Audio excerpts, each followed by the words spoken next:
Bueno, hola a todos y a todas. Muchas gracias por conectarse hoy a nuestro webinario sobre consejería para niñas y adolescentes. Un poco la propuesta fue pedirles a quienes integran nuestro grupo de enfermeras de REDAS que nos compartan de forma anónima algunos casos y bueno, nos han compartido varios. A partir de eso, algunos lo hemos tomado o hemos hecho síntesis para que podamos charlar y hacer un Ateneo y reflexionemos y aprovechemos el espacio para sacarnos algunas dudas. Quienes van a estar reflexionando sobre los casos son Sonia Arisa Navarrete, abogada, investigadora adjunta del CEDES, también participante de REDAS, de CLACAI, investigadora sobre derechos de salud sexual, y también Belén Grosso, nuestra feminista, acompañante de abortos y activista de la revuelta colecta feminista y de socorristas en red, que integra equipos de investigación sobre aborto. Y la moderación va a estar de la mano de Cecilia Lutman, licenciada en enfermería, integrante de nuestro grupo promotor de enfermerías de REDAS. Así que le cedo la palabra a Ceci y muchas gracias a todas y a todos por venir. Bueno, buenas tardes a todos. Qué lindo tener gente de todo el país, de una punta a la otra, así que bueno, estamos muy contentos por eso. Y bueno, hoy que es el Día de Acción Global por la Salud de las Mujeres, estamos acá hablando de la consejería para niñas y adolescentes. Eh, un tema que a veces nos cuesta un poco, a veces nos genera algunas situaciones, y está bueno, digamos, que mediante estos casos que vamos a compartir, podamos debatir eh, y ver qué estrategias y qué herramientas tenemos como equipo de salud para abordarlo. Eh, vamos a trabajar dos casos en principio, ¿sí? Y si nos da el tiempo un tercero. La idea es presentar el caso, darle lugar a Sonia y a Belén eh, para que nos hagan un disparo, digamos, para trabajar el caso. Y después la idea es que puedan abrir el micrófono y que se genere un debate respecto a cada caso. Así que vamos, Miles, a presentar.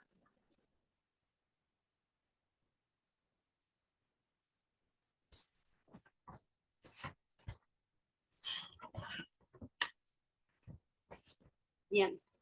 Nuestro primer caso es Delfina. Delfina tiene 12 años, cursó un embarazo de 20 semanas como consecuencia de un abuso sexual reiterado por parte de un familiar cercano.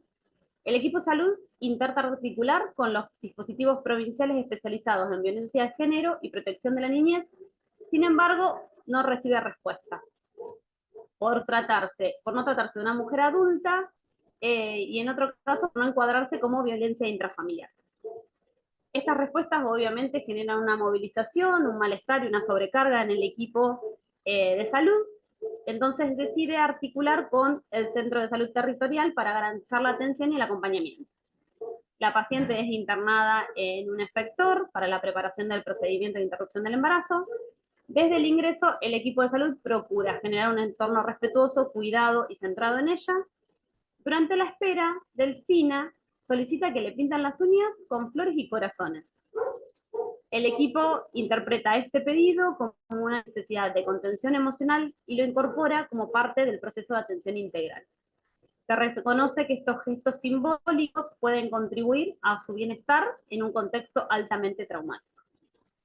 Al concluir el proceso, Delfina manifiesta alivio. Su madre, que inicialmente mostraba dificultades para asumir lo ocurrido y cierta distancia emocional, comienza a involucrarse de manera más efectiva en el acompañamiento a partir. ¿Viene la que sigue? ¿O está acordada ahí?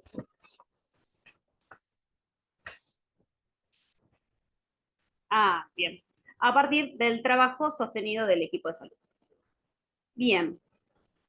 Mire, si querés dejar de compartir. Bien. Así nos vemos todas. Entonces, preguntamos a Sonia y a Belén, ¿qué podemos hacer como equipo para lograr una atención centrada en la persona? En este caso, la niña. ¿Y qué pasa cuando no hay respuesta de los dispositivos? ¿Qué herramientas tenemos? ¿Cómo accionamos?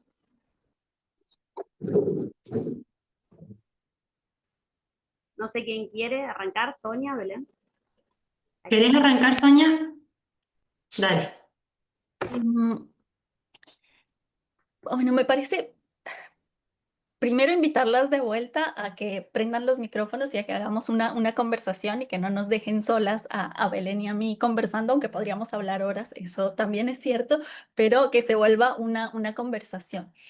Eh, a mí cuando leí este caso y cuando lo estabas presentando ahora, Ceci, me volvió a llamar la atención esta idea de que muchas veces la superespecialización en las provincias de los dispositivos que atienden ciertos tipos de violencia, ciertos grupos poblacionales, eh, a veces terminan haciendo recortes demasiado estrictos, ¿no? Y dejando afuera situaciones en las que podrían intervenir. Entonces, me parece que por un lado, lo primero que a mí se me ocurre reforzar, y que sé que lo sabemos todos, es que la atención interinstitucional y la atención integral es una obligación y es corresponsabilidad de todos los organismos y de todos los estamentos del Estado. Entonces, esta idea de a mí no me toca, esto no es conmigo, me parece que primero hay que desarmarla desde esta obligación que tienen todas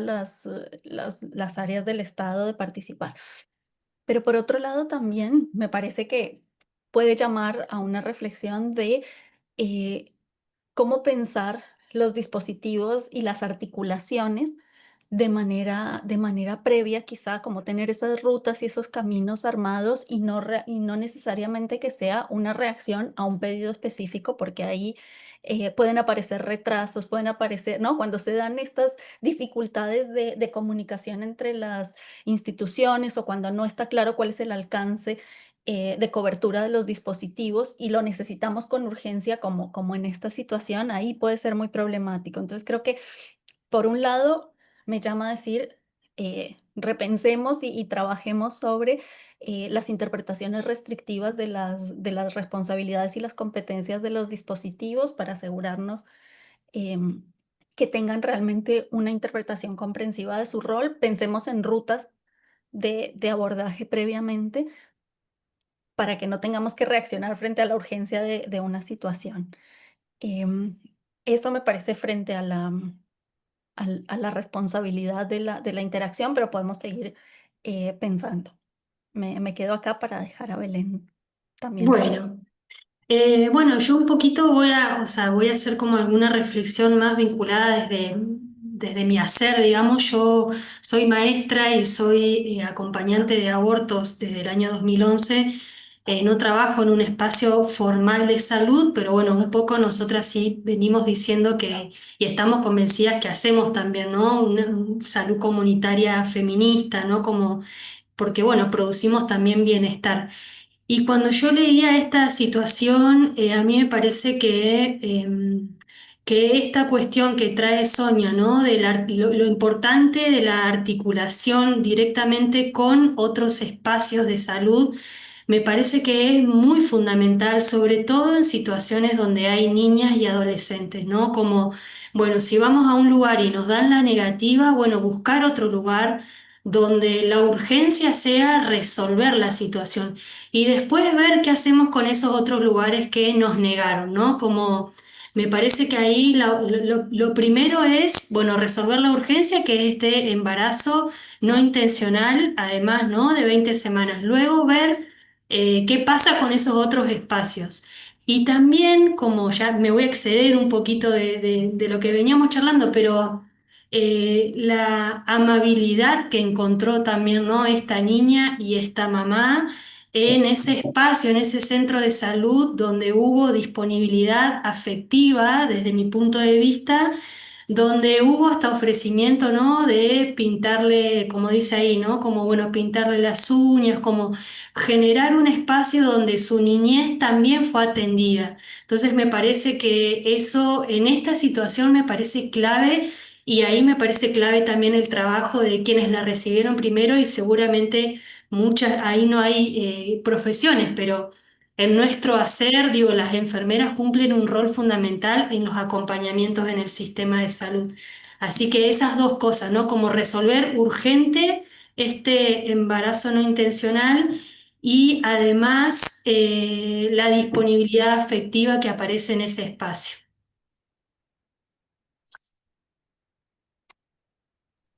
Ligüe. Hola, ¿cómo están? Buenas tardes. Eh, Sumando a lo que dicen las compañeras, esto, ¿no? De la corresponsabilidad social y al ser consejería en un CAPS, en un centro de atención primaria de la salud, también de asistir, de salir de ese lugar de confort que muchas veces la enfermería tiene en el CAPS y dar a conocer en las escuelas, tanto primarias, secundarias o todas las organizaciones que se encuentren a nivel comunitario, de este espacio, ¿no? Podamos contar en el CAPS o en la escuela, en el caso de las asesoras. Eh, eh, mm, Creo que aceitar un poco las rutas y ante una situación pasada en un establecimiento educativo, ellas ya cuenten con este espacio amigable y evitar que se siga pasando, transcurriendo el tiempo, ¿no? Y después este espacio a un segundo nivel, a una institución ya de complejidad, eh, que tengan estos profesionales con esta escucha, con esta empatía, de acompañar al adolescente de 12 años y a la madre, ¿no? Porque la madre al finalizar, ella también queda tranquila con el proceso. Así que desde la enfermería comunitaria o territorial, invito a las compañeras que hagan conocer sus espacios en las escuelas y todas las organizaciones. Elena. Hola, ¿cómo están? Buenas a todas. Bueno, yo primero pensando que, claro, nunca deja de impactar cuando uno tiene una situación de un caso de una niña tan pequeña con un embarazo tan avanzado.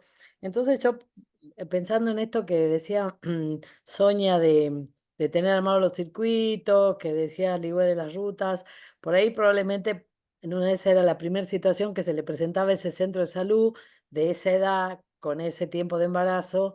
Entonces, esto que por ahí, si mal no entiendo, recurrió a dispositivos que no atendían niñeces, como por ejemplo un centro de violencia que generalmente tiene que ver con las adultas.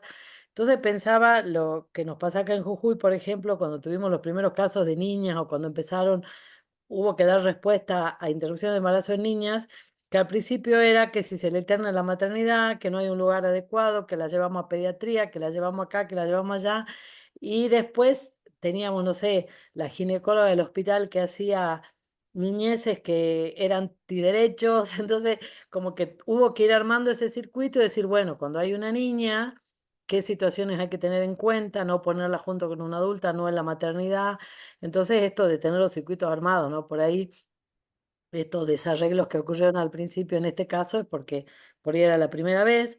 También me acordé de un caso que tuvimos de una niña acá que esto que decían de la enfermería es real, que es quienes están cercanos, pero muchas veces nos encontramos con enfermeras en los hospitales que no quieren saber nada, que no se quieren acercar. Tuvimos un caso de una niña que lo resolvimos con la madre, unas abogadas que se presentaron y la nena pedía lápices de colores, quería dibujar, le llevamos desde afuera porque el hospital no fue nada receptivo con ella. Entonces hubo que armar toda una estructura desde afuera para acompañar a esa niña dentro del hospital porque esto que ocurrió acá en este centro de salud precisamente no había ocurrido en ese caso. Así que bueno, cada situación se puede presentar diferente, pero es sí muy importante esto de tener los circuitos y las rutas que irse aceitando para que encima de toda la situación con la que se encuentra, no encontrarse con un servicio que no está preparado para recibirla de la manera que tiene que ser. Sonia.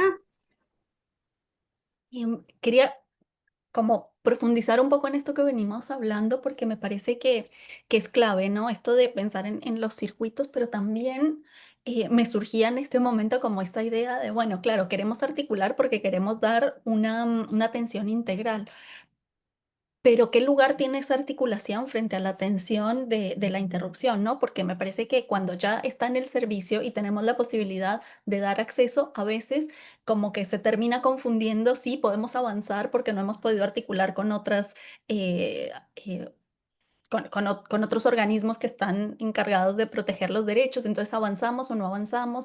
Y yo creo que ahí es clave pensar en, bueno, necesitamos articular y necesitamos promover esa atención integral, pero lo primero es dar acceso, sobre todo cuando son semanas avanzadas como las que estamos hablando, ¿no? Entonces, incluso si todavía no podemos resolver las articulaciones, hay que dar acceso y acompañar ese proceso y después se articulará, porque desde el punto de vista legal, incluso cuando se habla, por ejemplo, de la obligación de denunciar, si no se hubiera hecho la denuncia, en este caso no lo sabemos, pero a veces decimos, no, no podemos avanzar porque lo que primero es hacer la denuncia y en realidad lo primero es la atención de la salud y después todas esas articulaciones, ya sea la denuncia o los organismos de protección o el resto de vínculos que son necesarios y que los vamos a ir haciendo, pero no tienen que ser lo primero. Yo creo que eso también es importante como tenerlo en cuenta para pensar la estrategia de atención.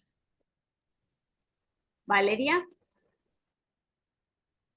Bueno, me sumo un poco a lo que vienen diciendo, ¿no? Pero me resonaba mucho esto que dijo Belén al principio, de tener como una ruta de articulación previa, la importancia de no esperar a que suceda algo, sino que si podemos ir pensándola, y me sumo fuertemente a lo que dice Ligüe, de el rol de enfermería en estas articulaciones, y que es una acción muy autónoma, que es cierto, como dice Ligüe, que muchas veces en los equipos hay colegas de enfermería que descansan un poco en la zona de confort bueno, de tener como una limitación en cuál es nuestro rol. Y en realidad tenemos una amplitud en la autonomía muy grande. Y esto de generar los lazos y las rutas de resolución es una acción autónoma que tranquilamente podríamos desarrollar y muy bien.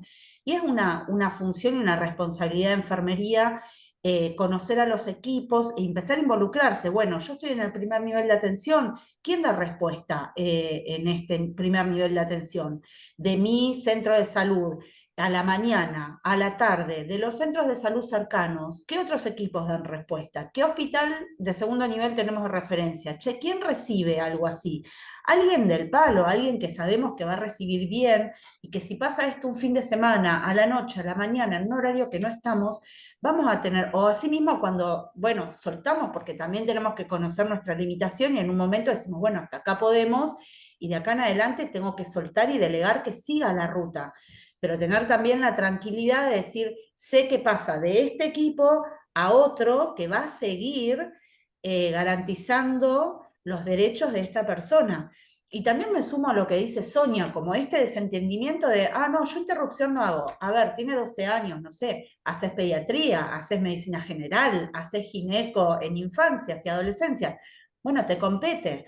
Después veremos cómo vamos articulando hacia otro equipo que pueda recibir con mayor sororidad, con una mirada de garantías de derechos más amplias, con este que parece un detalle, pero es casi un todo de pintarme las uñas con florcitas y darle garantía y entidad a esa infancia, más allá de que lo que implica ya para una infancia atravesar un abuso, una violación, una gestación no intencional, una interrupción de esa gestación, etcétera, pintarse las uñas con florcitas, es algo que le sigue dando a ella entidad de, che, yo sigo siendo niña más allá de esto.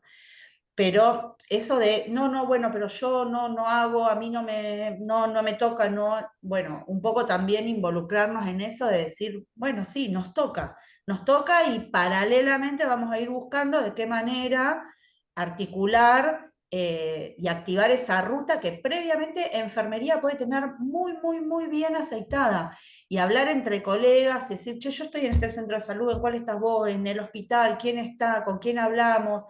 Hoy por hoy lo sabemos, con WhatsApp, con Instagram, con un montón de maneras de generar redes para garantizar la garantía de los derechos de las infancias y las adolescencias.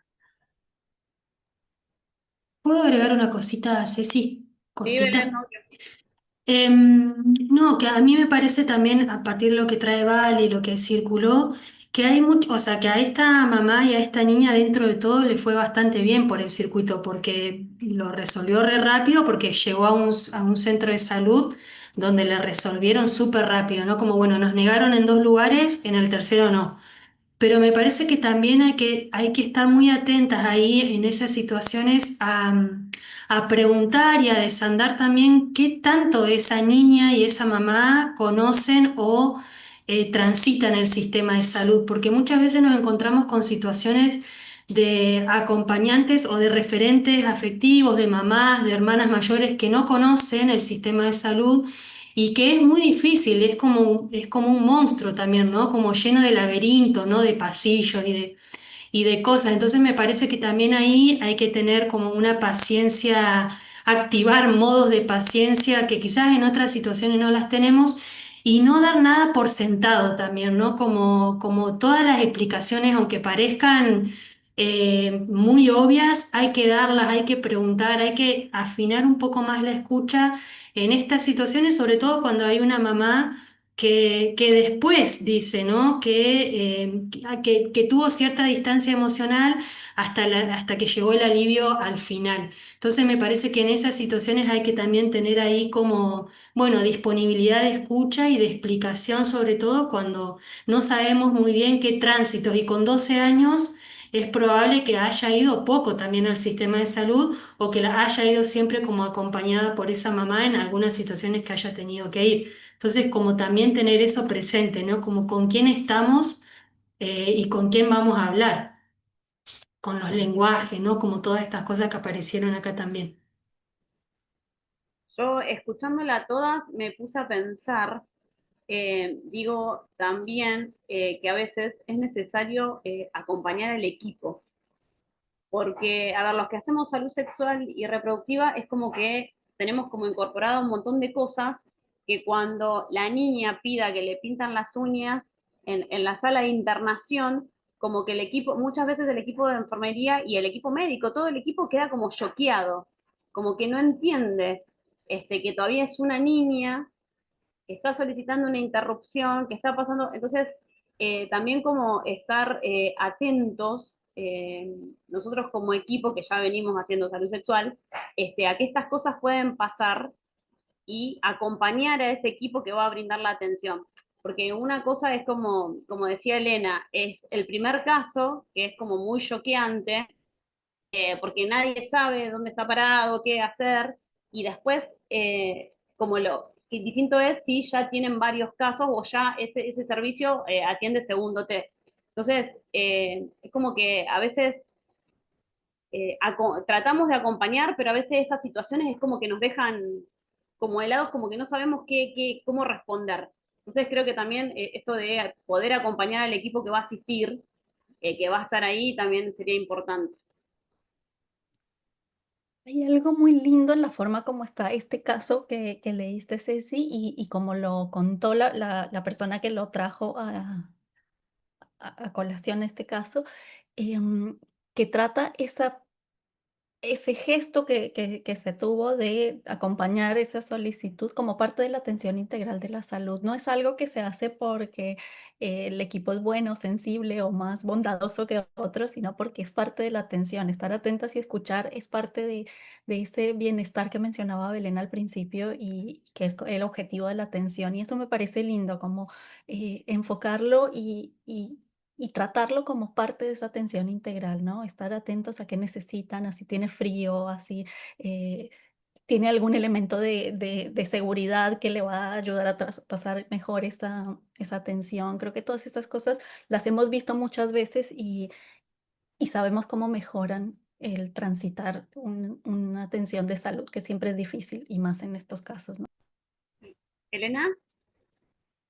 Pensaba también un poquito en con lo que dijo Belén de la madre, que acá en estas situaciones no sé si les pasó que uno está entre que tiene que habilitar la palabra de la niña, escuchar a la niña, ver qué le pasa a la niña, pero también contener esa madre, escuchar a esa madre, nosotros en general, al tercero los corremos, cuando viene, no sé, una mujer con el novio, la pareja, qué sé yo, pero acá no, o sea, tenemos que incluir esa madre esa niña por ahí se relaciona con nosotros a través, con el equipo a través de la madre o por ahí no.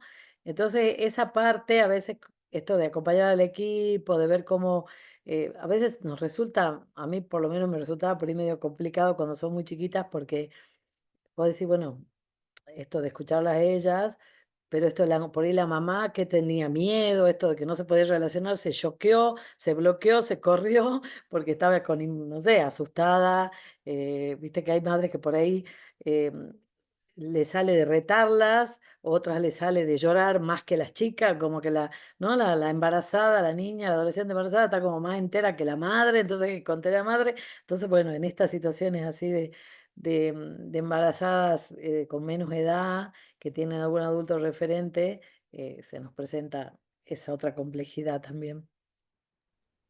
Valeria, Sí, me queda, pensaba también cuando hablaba Belén y lo que decía que decía Cecilia de acompañar a los equipos. em, y que muchas veces también y Belén hablaba de la paciencia, y es cierto esto de que tenemos nosotros como muy naturalizados los circuitos y demás, y entonces lo tenemos tan en lo cotidiano, que a veces se nos olvida que esos pasillos no los habitan las mismas personas todo el tiempo y que pueden no serles cotidianos, hasta inclusive temerosos pueden, según la historia que tengan con el sistema de salud. Pero esto de la paciencia también con los equipos, pensaba, digo, a mí, perdón, por ahí soy autorreferencial, pero me ha pasado en los equipos con compañeras y compañeros que a veces esa reticencia tiene que ver con el desconocimiento. Que creo que es algo como mecanismo de defensa que nos pasa a todos. Cuando yo desconozco y no sé qué tengo que hacer, me alejo, me pongo a la defensiva, no quiero no quiero hacer algo que no sé cómo se hace. No voy a estar me voy a sentir expuesta en tener que ejercer mi profesión en una arista que desconozco por completo. Y a veces esta paciencia que dice Belén, también abrazarla un poco para los equipos. Y nos ha pasado de decir, bueno, a ver, ¿qué es lo que pasa acá? Claro, desconocen, y cuando uno abre un poco y deja y saca un poco esta división de los que estamos a favor, los que son opositores, y lo ponemos como, esto es un servicio de salud más, un derecho de salud que hay que garantizar, y por qué, y qué es lo que sucede, y cuáles son los casos, y cómo se resuelve, y por qué hay que resolverlo y demás, y empezamos a abrir un poco el abanico, por lo menos no ponen palos en la rueda, ¿sí? No son expulsivos, por lo menos tienen conocimiento de los equipos y decir, bueno, mira, yo no te lo puedo resolver, pero te voy a referenciar con quien sí pueda. Y eso es un montón ya en las situaciones, en este tipo de situaciones, que ya puedan decir con quién cambiar el no a, bueno, yo no, pero otra persona sí, o este equipo no, pero otro equipo sí, ya es un hilo para tirar y encontrar una solución. totalmente, totalmente de acuerdo, Vale. Bueno, si nadie más quiere dar su opinión respecto a este caso, pasamos al segundo caso que es tan rico como este.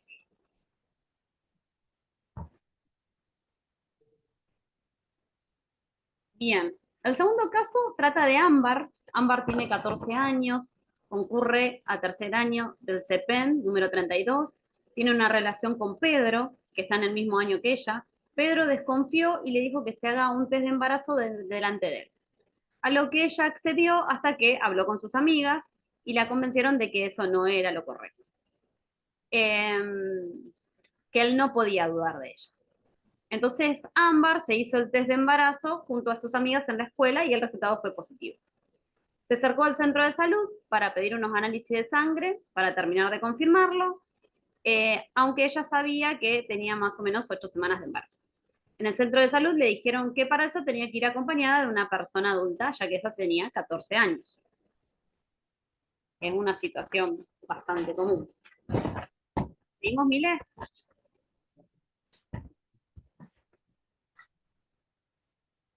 Ante esta situación, decide llamar a una organización feminista para que puedan ayudarle. El número lo sacó por redes sociales y sus amigas ya lo conocían.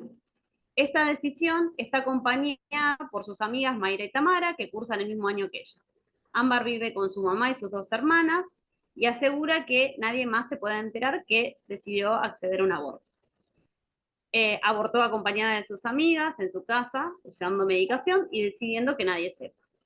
Después del procedimiento, la organización feminista le había dado el dato de un centro de salud en donde pudo acceder a un control post-aborto y a consejería sobre métodos anticonceptivos, en la cual expresó sus dudas y preocupaciones respecto a los métodos, ya que algunas de sus amigas le habían dicho que traían problemas de salud o engordaban. Las dudas son abordadas con información clara y basada en la evidencia, se le presentan las distintas opciones y finalmente decide colocarse un implante subdérmico, comprendiendo las características, la duración y el funcionamiento. Entonces, la pregunta, otra vez para debatir, para abrir el debate con Belén y Sonia, y después seguimos el resto, es: ¿cómo nos posicionamos como equipo de salud para dar acceso a niñas y adolescentes? ¿Y qué estrategias podemos utilizar para la consejería en estas niñas y adolescentes? Bueno, a mí en principio hay varias cosas sobre las características de este caso que son muy distintas al anterior y que creo que son importantes. Por un lado, acá llega el servicio a pedir atención posaborto, y entonces eso tiene unas características distintas, ¿no? Y yo creo que características distintas desde el punto de vista legal, porque bueno, no se puede negar la atención, no existe objeción de conciencia, entonces ahí tenemos un universo de profesionales distinto, porque nadie puede decir que no haría ese control posaborto, y ese control posaborto tiene que tener las mismas características que ya sabemos de garantía de derechos, de buen trato, etcétera. Entonces me parece que ahí todavía, no sé si a ustedes les pasa, pero yo todavía lo escucho de algunos servicios que todavía tienen desconfianza de esas interrupciones que ocurrieron fuera del sistema de salud y de las que nadie tuvo. No hay referencia de otro profesional de salud que nos diga, bueno, la derivo para el control posaborto ahí, pero yo sé lo que pasó antes, ¿no? Y entonces ahí todavía en esa asistencia me parece que tenemos que trabajar en algunos servicios todavía para entender que el aborto autogestionado es legal, es seguro en muchos casos, está bien, digamos, y hace parte del ejercicio de la autonomía de las personas. Y entonces ese control posaborto es la atención que necesita esta persona y no hace falta como eh, indagar o ir, ¿no? hacia cuestiones que puedan señalar como peligroso o de alguna otra forma a esa práctica. Eh, y creo que ahí podemos poner un ojo. Ese, eh, por una parte. Después me parece importante esto de pensar de vuelta en las edades y en la autonomía progresiva, ¿no? La idea de que efectivamente hoy tenemos algunas edades que son clave y que todavía nos siguen costando a veces, ¿no? Como esta idea que el artículo 26 del Código Civil dice claramente que a partir de los 13 años en adelante, las personas pueden de manera autónoma decidir las prácticas que no ponen en riesgo grave su salud y su vida. Si yo voy por un control posaborto, no estoy poniendo en riesgo grave mi salud y mi vida. Al contrario, no tener esa atención se puede convertir en un riesgo, pero si ella viene a solicitar anticoncepción, como en este caso, esa no es una práctica que ponga en riesgo grave la salud y la vida. Entonces, no requiere acompañamiento a partir de los 13 años. Esto es importante porque a veces, como hay varias señales etarias en ese artículo, se empieza a confundir. Entonces, de 13 en adelante. Es cierto que nos dicen de 13 a 16 se puede consentir de manera autónoma las prácticas que no ponen en riesgo la salud y la vida. A partir de las 16, todas las prácticas de salud. Una cirugía corazón abierto, todo se puede a partir de los 16.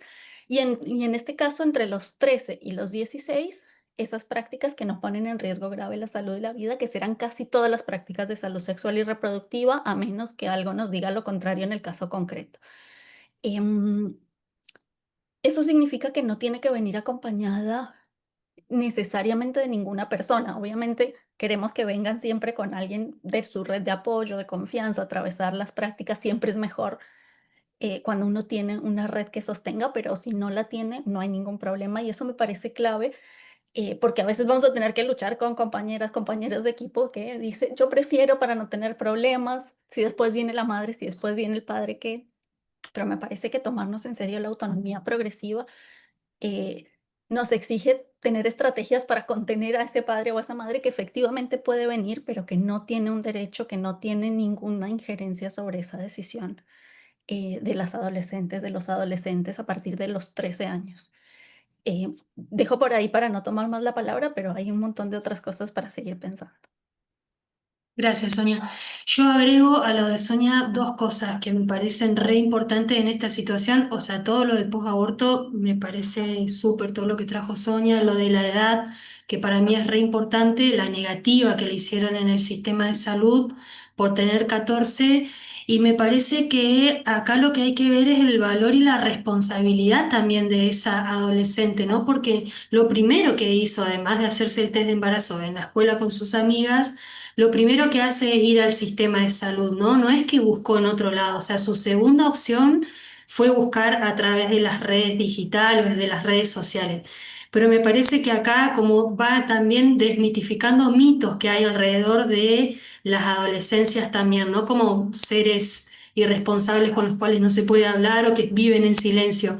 Ella va al sistema de salud a pedir unos análisis los cuales le fueron negados, que si hubiera sido distinto también, ese hubiera sido un momento re importante también para si le van a pedir una ecografía, porque en el sistema de salud y por la edad que tiene, me parece que corresponde también un análisis y una ecografía para saber cómo está ubicado, ¿no? Si corresponde su fecha de última menstruación, que ella está súper segura de que está de 8 semanas, pero para corroborar y que esté bien ubicado el embrión y todo.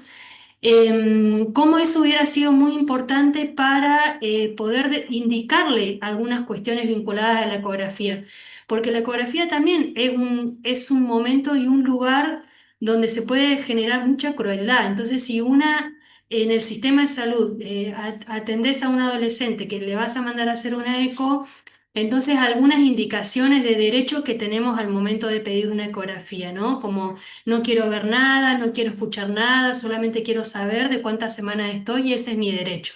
Digo, como ofrecerle herramientas desde el mismo sistema de salud para ir a lugares, me parece que, digo, en esta salita se perdieron de un montón de cosas al negarle el derecho de atenderla. Entonces me parece que eso es fundamental y por supuesto lo que traía Sonia vinculado a que habemos grupos acompañantes y que ayudamos a que los abortos legales también no pasan todos por el sistema de salud y que el acompañamiento en ese momento es fundamental, ¿no? Como, bueno, hay otras personas que en el sistema de salud formal no están, pero que te van a acompañar y van a respetar, así como no querés que tu mamá se entere, bueno, vamos a respetar esa decisión también porque tenés derecho a contarle a quien decidís contarle, ¿no? Entonces me parece que esas cositas sumo a lo que trae Sonia. El valor que tiene también el aborto autogestionado por fuera del sistema de salud formal.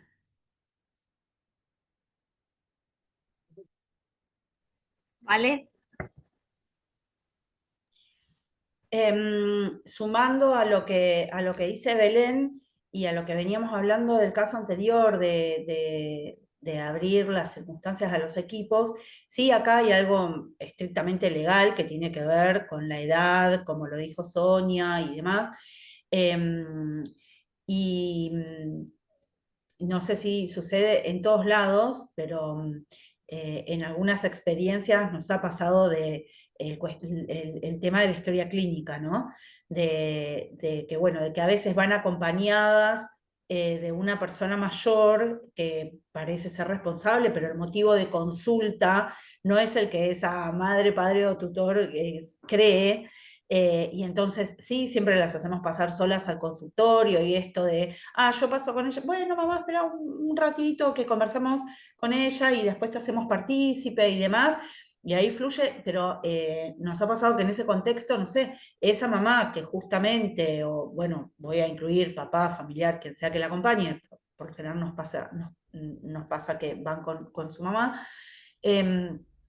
bueno, va a buscar la historia clínica o está con la historia clínica en la mano, Y digo, ¿qué pasa, Sonia, ahí con la historia clínica? Es también un documento de la menor, entiendo, ¿no? A partir de los 13 años es un documento que también de manera autónoma ella puede, o sea, se puede abrir esto a los equipos como, che, esto ya no tiene que ver con que estés de acuerdo, con que no estés de acuerdo, con que seas opositor o no seas opositor, o que esto tiene que ver con una cuestión legal de que no se le puede entregar la historia clínica a quien no le pertenece, por más de que sea la madre, el padre o el tutor, porque nos han pasado situaciones así de estar, che, está la mamá con la historia en la historia clínica en la mano. Y es como, bueno, justo la viste y te acercás, mamá, ¿me permitís la historia un momentito? No sé qué. Y bueno, ahí por ahí está esta interrupción, está escrita la historia clínica como corresponde que esté escrita. Y todas las mamás, papás, lo primero que hacen es cuando le entregan la historia clínica es abrirla y empezar a leer. Mientras esperen, lo primero que hacen es como... y bueno, esto de por ahí pensar, volviendo un poco a lo anterior, de pensar las rutas, también pensar estas estrategias que le den seguridad y garantía a las infancias y a las adolescencias, como, bueno, no, la historia no se le puede entregar a cualquier persona. Y eso me parece clave lo que decís, Valeria. Creo que hay que transmitir esa seguridad de que la historia clínica es propiedad del titular, de la persona que está que tiene su nombre puesto en esa historia clínica. Y entonces allí esto pasa con las infancias y adolescencias, pero también con las personas con discapacidad muchas veces, y esto es importante y es bueno. Aquí es una cuestión de autonomía, de confidencialidad también y de obligación de secreto profesional. Por eso es un documento reservado y entonces cuando sabemos que esta persona no quiere compartir esa información con otras, o que puede ser que haya información sensible ahí, me parece que es importante no solo transmitirle a los equipos que tienen la obligación de asegurarse de que nadie más conozca esa información, sino también ponerlo de presente con las adolescentes en la consulta y decir, bueno, ¿cómo hacemos? Entonces acá, si nos piden este documento, ¿a quién se le puede entregar? ¿Qué condiciones de reserva tenemos? Para asegurarnos de que estamos dentro del marco de la garantía de ese derecho a la confidencialidad. Porque, y acá traigo una cosa que también veo que pasa en los equipos, y es que muchas veces para proteger la confidencialidad lo que hacemos es no anotar en la historia clínica lo que ocurrió. Entonces anotamos una clave o anotamos una ceñita o decimos otra cosa, le ponemos un nombre de fantasía que todos los que estamos acá sabemos qué quiere decir, pero que si alguien después lo lee no va a entender nada, y entonces esa es una forma de protección.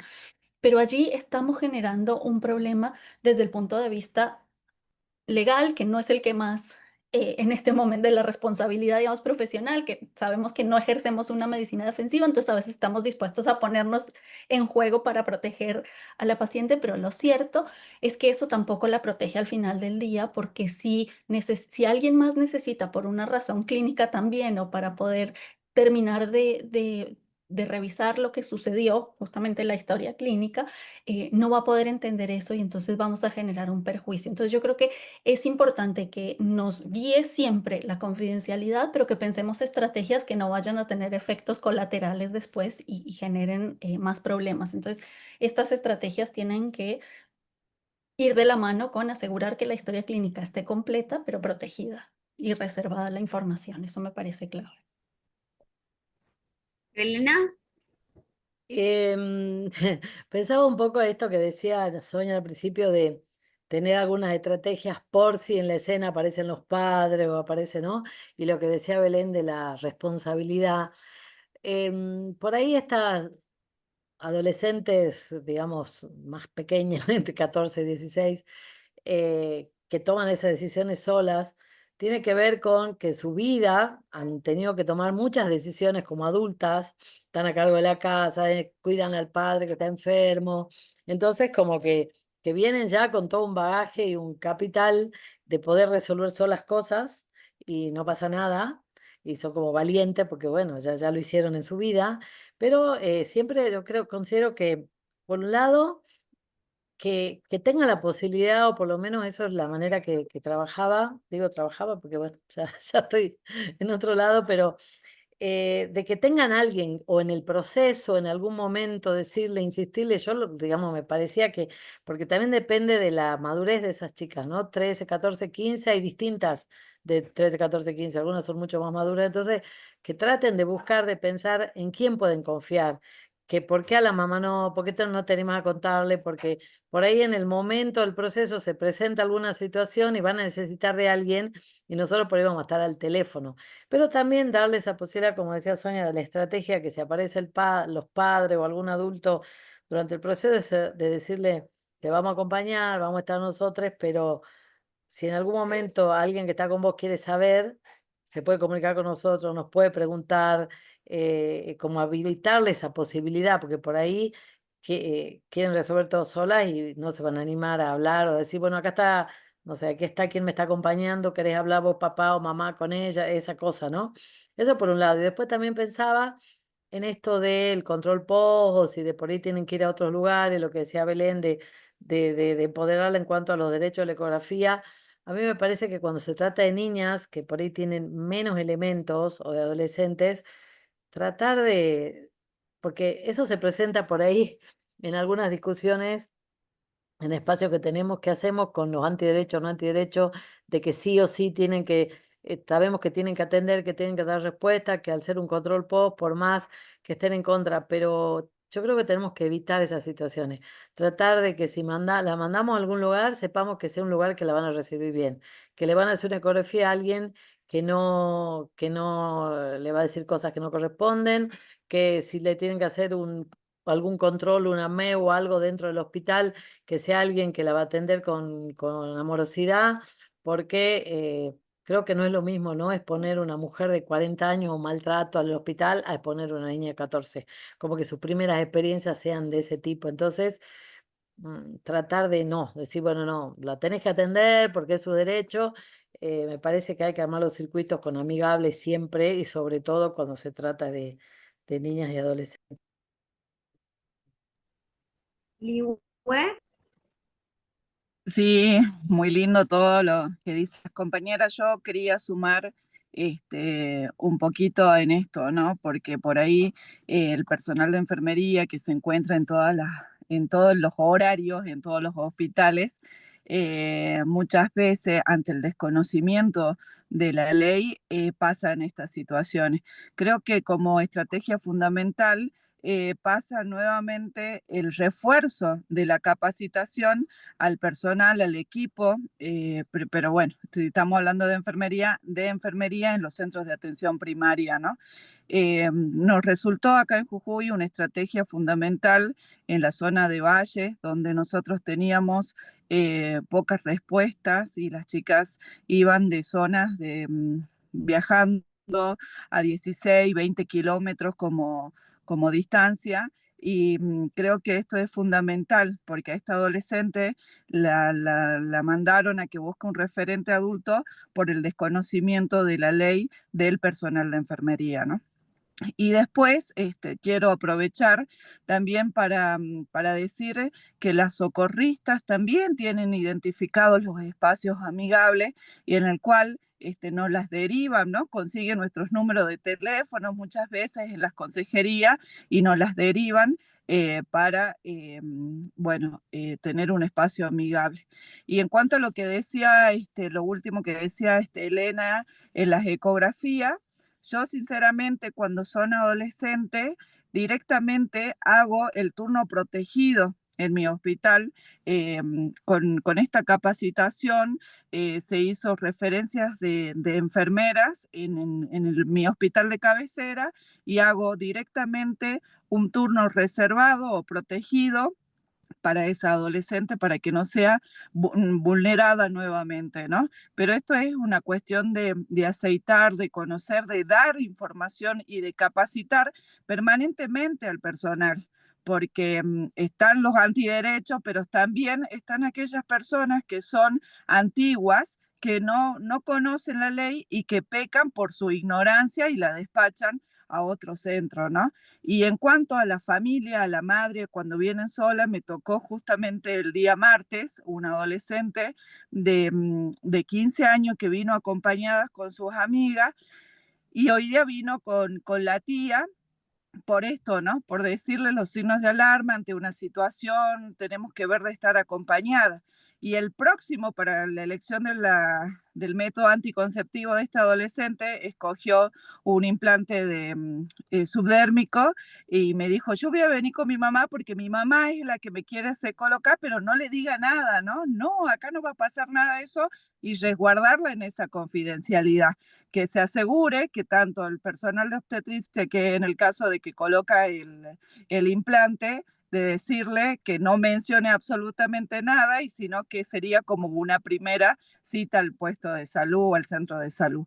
Pero yo refuerzo las estrategias de formación, capacitación y bueno, refrescar siempre la memoria, y ante la duda, bueno, yo siempre tengo mi mentora, a Elena, que me da la respuesta inmediata, porque hay veces uno tiene miedo, bueno, a mí me pasa que por ahí tengo miedo en el actuar, tengo los conocimientos, pero necesito el refuerzo, que en este caso me lo da Elena, y me siento más tranquila, que tiene que ver con la contención que hablábamos de los equipos, de la escucha, ¿no? No solamente de los adolescentes, de los referentes, sino de nosotras mismas.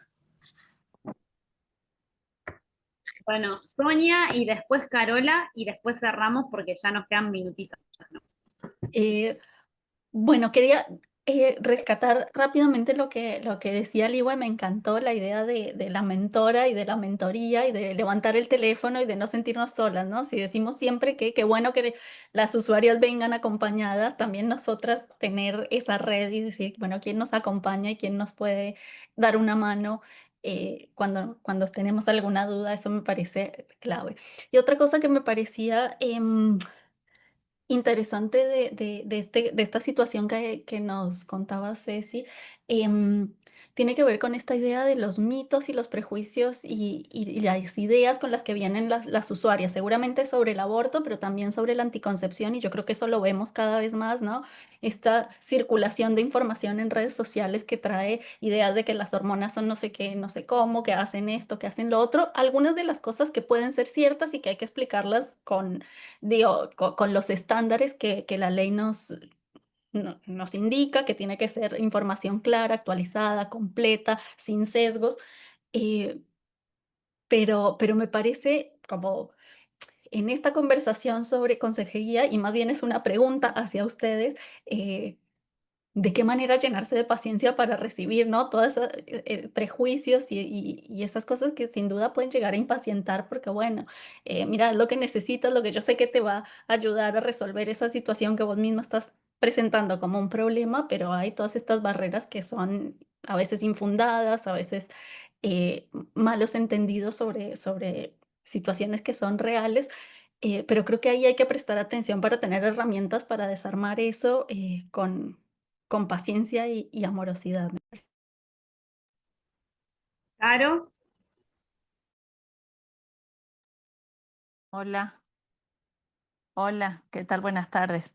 Bueno, sí, yo quería comentar, agregar en relación a la situación que acaban de compartir, es en relación que actualmente, a pesar de que ya llevamos más de 4 o 5 años después de la ley, que con la ley simplemente no alcanza, sino haciendo referencia en este caso en relación a grupos feministas o socorristas, que hay veces son mucho más importantes los acompañamientos, porque me quedé pensando esta cuestión del hoy justamente.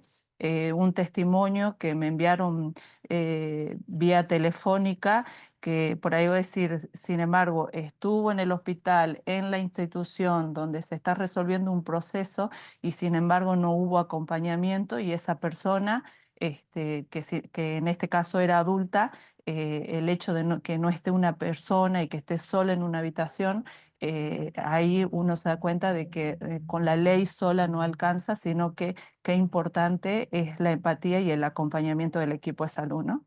Eso por un lado, teniendo en cuenta la situación en relación a este grupo feminista, y que no se le da o hay una negativa en la primera, cuando ella realiza la demanda de atención en el sistema de salud. Por otro lado, por ahí con lo que que mencionó Sonia en cuanto al resguardo de la confidencialidad y el secreto profesional, por ahí hay veces y muchas veces desde el rol como enfermera me he encontrado en dilemas, sin embargo, siempre con convicciones de poder, en primer lugar, defender o mantener el secreto confidencial siempre y cuando, el secreto profesional siempre y cuando no ponga en riesgo la salud o la vida, en este caso del adolescente o de 14 años, ¿no? Recuerdo casos específicos desde mi rol como enfermera y ahora también como el rol de referente que tengo a nivel provincial, estando desde los dos lados, por ahí me lleva a recordar una situación específica de un adolescente donde por ahí desde la Dirección de Maternidad e Infancia o desde la provincia te piden que informes, tal vez, que informes un embarazo no intencional de adolescente, pero por otro lado está la adolescente y vos estás como profesional de enfermería resguardando esa confidencialidad, ¿no? Entonces ahí uno se encuentra en un dilema porque vos no tenés que romper ese secreto profesional si no pone en riesgo la vida del adolescente y tampoco estás respetando eso y no tenés por qué obligar y romper eso.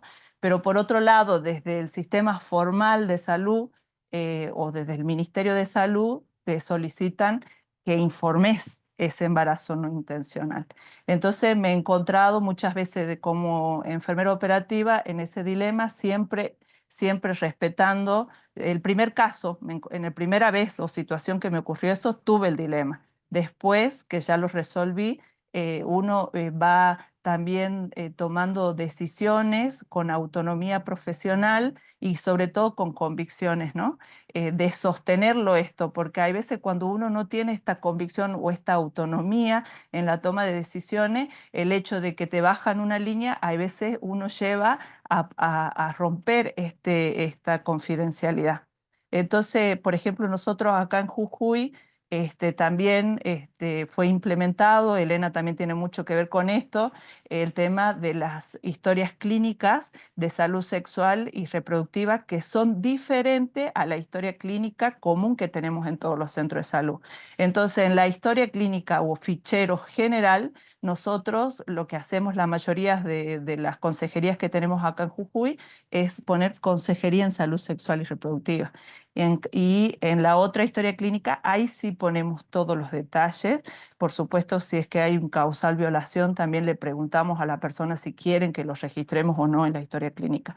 Entonces, creo que por ahí también resguardarlo a nosotros, esa fue una de las estrategias que nos sirvió inclusive para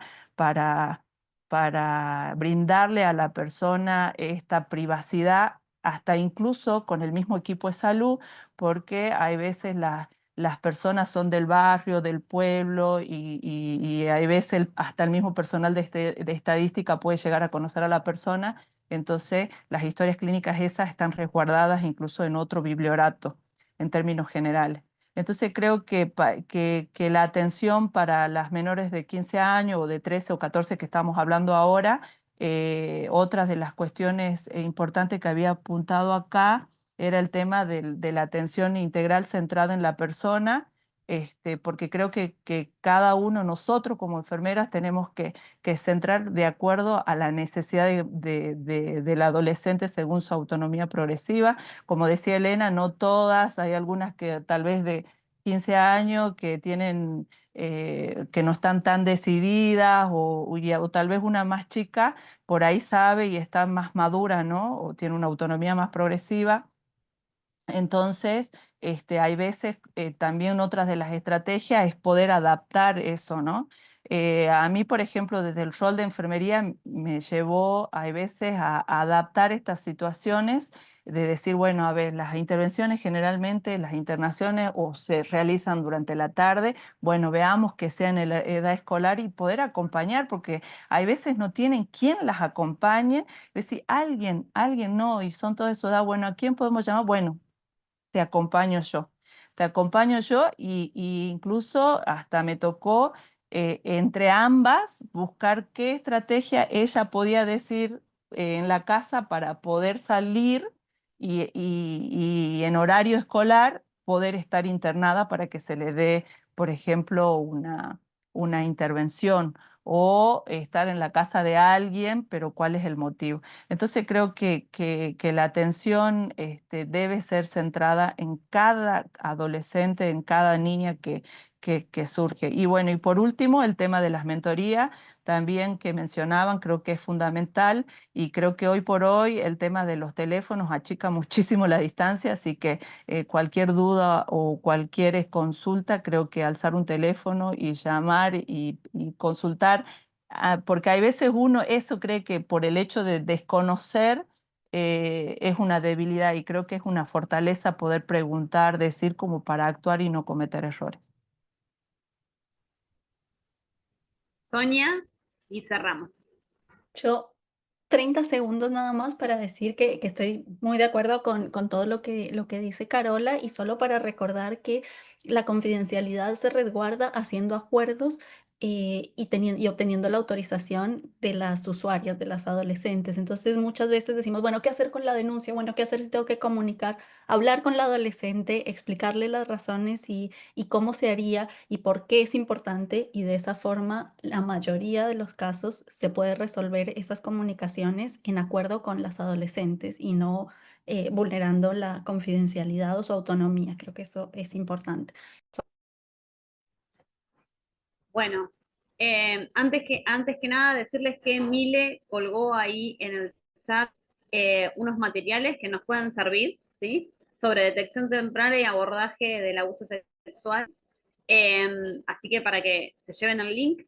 Y agradecerles el espacio, agradecerles el debate, las opiniones, la escucha y el tiempo, que no es poco, porque no lo tenemos, para poder formarnos y seguir trabajando como equipo de salud y brindando la mejor calidad que podamos a estas niñas y adolescentes dentro de la garantía de derechos. Así que muchas gracias por estar acá. Gracias. Muchas gracias. Gracias.